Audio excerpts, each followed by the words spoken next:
Hi guys, welcome to Mupare Training Academy. Psychology day 5 இந்த மாதிரி ஒரு क्वेश्चन கொடுத்தா எப்படி நீங்க சால்வ் பண்ணலாம்ன்றதை தெரிஞ்சுக்கோங்க.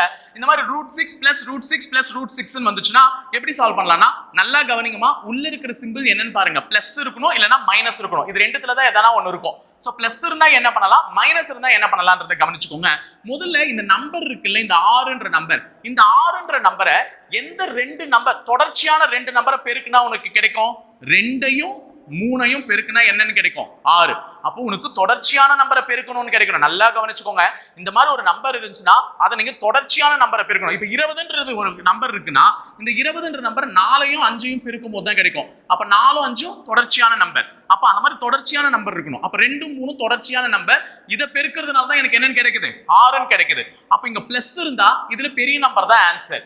மைனஸ் இருந்துச்சுன்னா சின்ன நம்பர். அப்போ மைனஸ் சின்ன நம்பருக்கு பிளஸ் பெரிய நம்பருக்கு.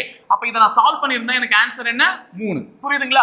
அப்ப √6 + √6 + √6 இருந்துச்சுன்னா நீ ரெண்டு தொடர்ச்சியான நம்பரை பெருக்குனா அந்த நம்பர் வரணும்ன்றது முடிவு பண்ணுங்க.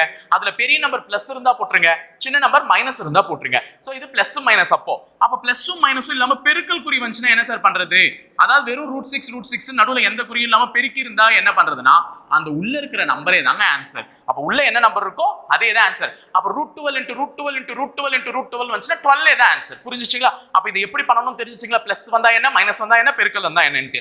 இப்போ இது உங்களுக்கான क्वेश्चन. சோ மேல ஒரு क्वेश्चन கேட்டிருக்கேன், கீழ ஒரு क्वेश्चन கேட்டிருக்கேன். சோ இந்த ரெண்டு क्वेश्चनக்கும் மறக்காம உங்களுடைய ஆன்சரை கமெண்ட் பாக்ஸ்ல கமெண்ட் பண்ணிட்டு போயிடுங்க. சோ இந்த வீடியோ பிடிச்சிருந்தா லைக் பண்ணிட்டு உங்க ஃப்ரெண்ட்ஸுக்குமே ஷேர் பண்ணிக்கோங்க. மறக்காம எங்க சேனலை சப்ஸ்கிரைப் பண்ணி வச்சுக்கோங்க. Thank you.